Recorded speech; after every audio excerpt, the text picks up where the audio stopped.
जम्मू आणि काश्मीरच्या अनंतनाग जिल्ह्यातील न्यायालयाने एका 70 वर्षीय महाराष्ट्रीयन वृद्धेवर बलात्कार केल्याच्या आरोपाखाली असलेल्या व्यक्तीचा जामीन अर्ज फेटाळलाय।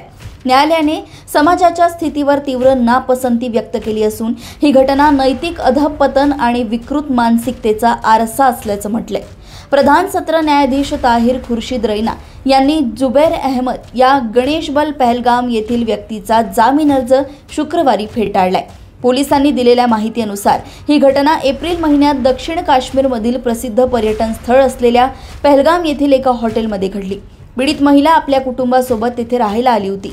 आरोपी महिलेच्या हॉटेलच्या खोलीत ती एकटी असताना शिरला, तिचे तोंड ब्लँकेटने दाबले, तिच्यावर बलात्कार केला आणि तिला जखमी केले आणि खिडकीतून पळून गेला। अधिकाऱ्यांनी सांगितलंय की हल्ला इतका भयंकर होता की पीडित वृद्धा अनेक दिवस बसू किंवा हलू शकली नाही। तपासणी फाईलमध्ये बलात्कार अत्यंत घृणास्पद पद्धतीने केल्याचं स्पष्ट पुरावे आहेत। न्यायालयाने म्हटलंय की ही केवळ दुर्लक्षित करण्यासाठी घटना नाही, तर समाजाची नैतिकता किती खालावली आहे हे दर्शवते।